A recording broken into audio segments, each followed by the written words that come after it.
right, so I'm back in town and I'm doing another vlog to document my weight loss journey.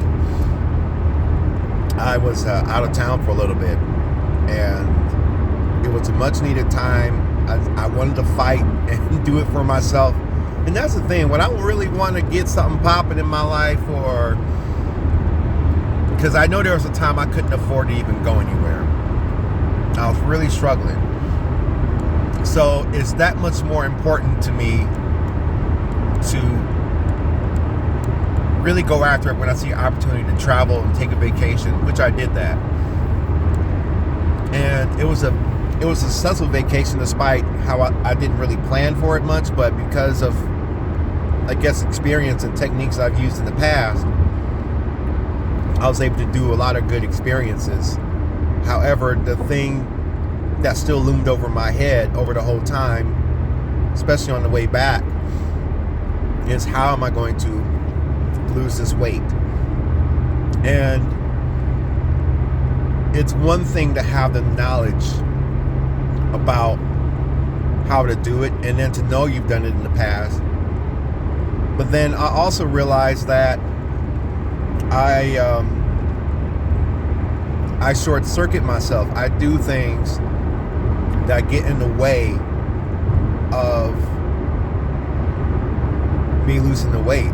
I get in the way. I get in my own way of being consistent. And I'm really kind of trying to scrape around in my head to see why is it that I know not to go to McDonald's, but I still want to go there to get some nuggets, because I do that. But I know full well that's not part of my program. Or I just get kind of a little frustrated at work, so let me find something, and then I know not to do it. I wrote down not to do it. That helped me a little bit. But there's still some places where I allow gaps within myself, not even other people. I'm not even trying to blame people, but I really do want to dig deeper into what are my gaps? Why do I let stuff slide with myself?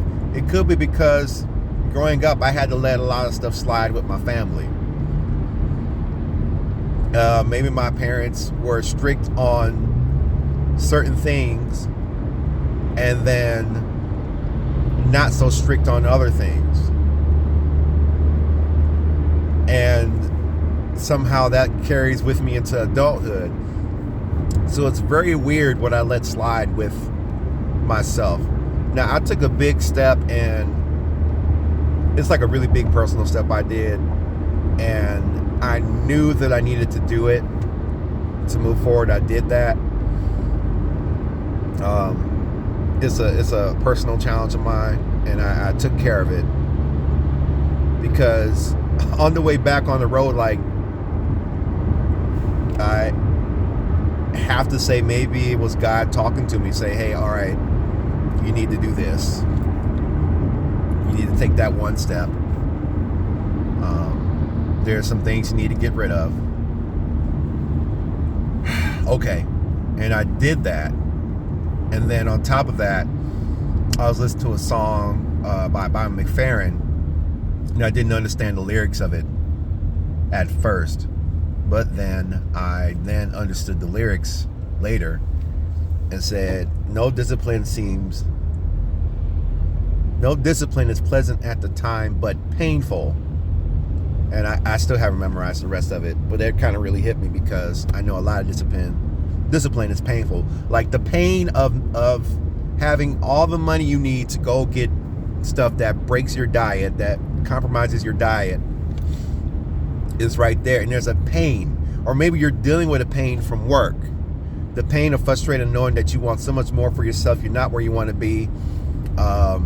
Sometimes that people are in a different place and that you want to be at, so there's pains there. And then so to anesthetize the pain, you go do these habits or these things, and then you forget, and then you lose your way. You kind of just stumble through. So admittedly, I have not been disciplined. If I had been disciplined, I would be much further along in this journey than I am now. I think that maybe there are new mental challenges I have now that I didn't have 4 or 5 years ago, that I deal with. Now, I'm to the point now where I'm ready to kind of invest in I don't like to modify that. I am looking to invest in a coach, but there's a part of me that says, well, if you can't manage yourself by yourself, like if you can't manage your food, like I have proof that I've managed my food and got results. So if I haven't done that, I could have a coach and still slide and let things slide with myself. And that's sort of been a problem with me for a minute, is that I'm letting stuff slide with me. I'm throwing my hands up and letting a lower level of myself have what it wants when it wants it. And the problem with having what you want when you want doesn't really strengthen you or make you a better person. Because why? Because if everything comes so easily, then you don't really improve. Why would you need to improve or go harder when you're getting what you want? Especially in my case, my palate, my taste buds, junk food or a snack or a sugary drink, right? So, I don't blame anyone for that. I've just been really soul searching. I did it while I was there, but I was really enjoying myself, which is good, and I needed that. But just soul searching. Okay, why do I let myself slide? Where is this lack of discipline coming from? Why do I just let it slide? Why do I just kind of shrug my shoulders and get that, So I did better yesterday. Today I'm going to do even better. There's going to be food at work today because there's going to be a party. And my challenge, I won't even say it's a challenge. It's my choice is to choose not to eat the food. I brought my food. It's counted. It's calorie counted. I know how many calories it's going to be. So my choice is to have that. That's going to be my choice, to have that. So it's very important that I stick with that and I execute that. That's very important. So because that's very important, and that's all I'm doing for today, focusing on today. I'm focusing on today, but I'm really sort of kind of looking at, okay, where do I let myself slide and why? And I can't really figure out why. I know there's a reason. I know there's probably places of lack of self-esteem there that have seeped in over the years from being at this weight. But as for right now, today, I know what I need to do. I really don't have too much of the future figured out, but I know today what I need to do. So I'm almost there. I'm going to stop this vlog and talk about more of it later. All right.